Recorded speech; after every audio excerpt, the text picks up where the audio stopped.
knowledge. In 1909, Ākinihi travelled to a gum digging camp at Te Kau in Northland to treat a typhoid epidemic to local Māori. She took a hardline approach, scolding patients who refused to accept new styles of medical treatment, and the community turned on her and refused to listen, although that technique can sometimes work.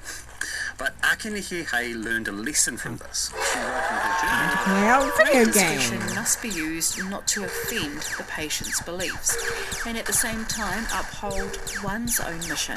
Later, when Ākinihi was treating another outbreak in Hiruharanga, Jerusalem, on the banks of the Whanganui River, she changed tactics, encouraging the community to work with her rather than ordering people around. And it worked. Whānau worked with her to dig drains, move homes to higher ground, and isolate sick people.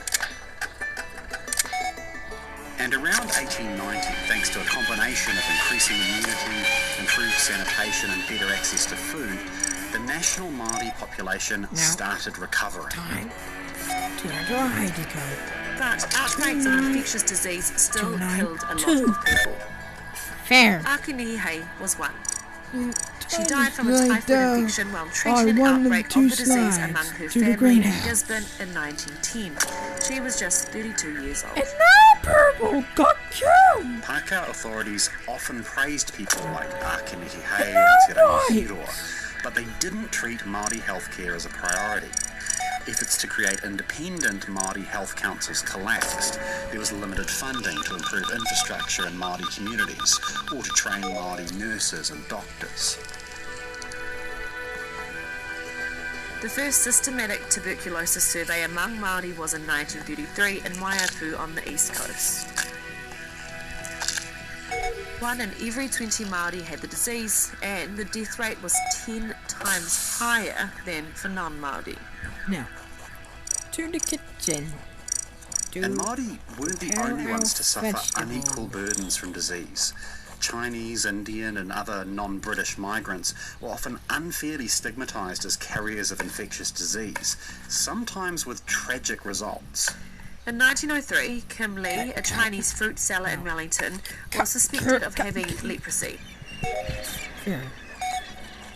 He was quarantined alone in a cave on an island in the middle of Whanganui-a-Tara, Wellington Harbour. Food was delivered by a rowboat or a flying fox from nearby Matsu, Symes Island.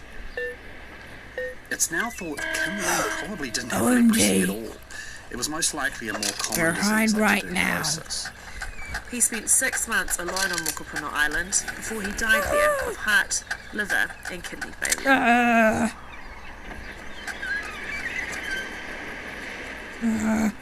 Oh no! New Zealand's most deadly pandemic was the 1918 influenza pandemic, commonly called Spanish flu. It probably started on a pig farm in the United States, then made its way into the trenches of Europe in the final year of the First World War. The only reason it's called Spanish flu is because Spain is the first place where its outbreak wasn't suppressed by wartime. It's rapidly spread around the rest of the world as soldiers returned home, and is estimated to have killed at least 50 million people. That's double the World War itself. Take that! Imposter! People sometimes compare the 1918 Wow! pandemic to 101 COVID-19, extra but there were some big beans, differences. bruh! The 1918 pandemic mostly killed young, healthy people, and its deadliest wave spread across the world in a matter of months before mysteriously vanishing.